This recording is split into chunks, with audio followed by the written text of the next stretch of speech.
All right, so we're here in the studio, and what I did is I printed off the rough sketch I did of the shoot that we're doing today, so I can reference it and make sure that we have every element we need as we go. When you're shooting in a studio for compositing, it can be difficult to remember to get every single element, and you want to do it, if possible, all at once so that the lighting matches. We have 3 lights in here. This is just going to be a fill light to make his face look good, but this light is stronger, so it's going to create some shadows on his face and give a nice contour.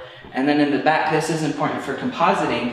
What I've done is this light is kind of acting as double duty. It'll fill the back frame with pure white, so when we take it into Photoshop, it'll be really easy to see the contrast between our model and the pure white background to cut it out. This is Andrew, he's our model today, and so I'm gonna have him come over here and lay down. We kind of practiced this a little bit, but now it's time for the real shoot. So he's in his outfit, he's all ready to go. He's gonna lay down, and if you could just get into position right now. I'm gonna do a couple test shots to make sure the lighting is great.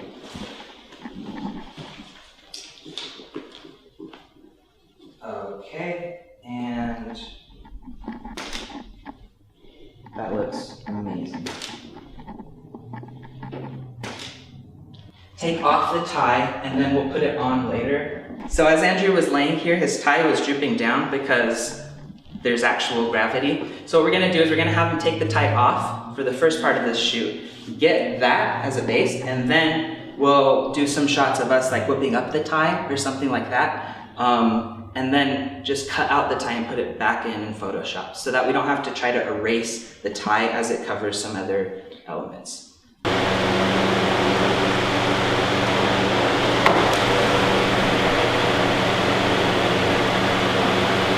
And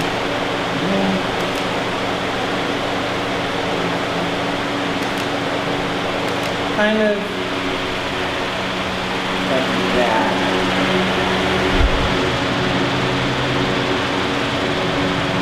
That would be good. Okay, we're gonna do something like this. Okay.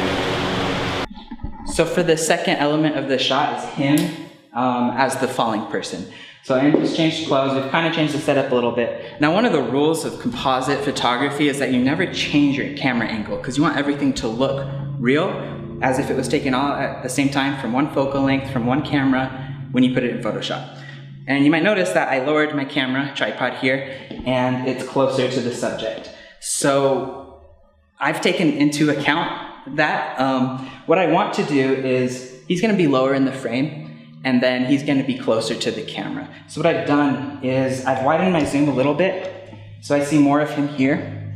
And then when we take it into Photoshop, I'm gonna put him closer to, I don't know, the front of the picture. And that picture that we took before will be kind of back and above.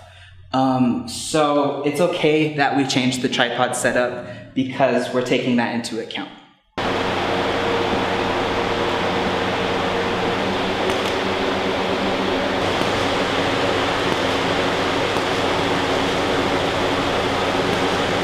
Can you bring this arm, so this arm closer to me, bring it forward a little bit, this one back a little bit. Yeah.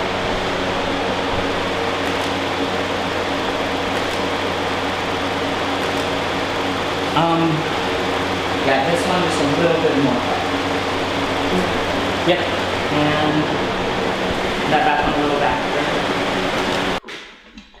So right now we're getting his hair, so we're not focusing on the rest of him. What we've been doing is we have the fan turned on, we're putting it below him, but as you can see, it doesn't really get the full effect because what we want is for his hair to be pretty much covering his face. So what we've been doing is I have my assistant who is currently filming, which is why I'm explaining this, is we're going like this. We're saying 1, 2, 3, he'll lift up and then we'll take the picture. 1, 2, 3, like that. And then we're doing the same thing right here with his cardigan.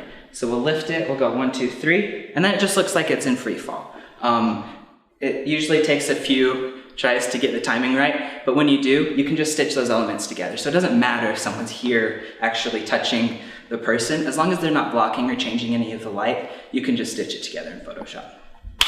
Thank you. Thanks guys. Now let's take this to the studio, edit it, and see how it turns out. You can do all you want to see it on the computer and the studio and stuff, but until you actually get it into Photoshop and start cutting it out, you really don't know for sure. So it's kind of a nerve-wracking but exciting part because you can see it all come together.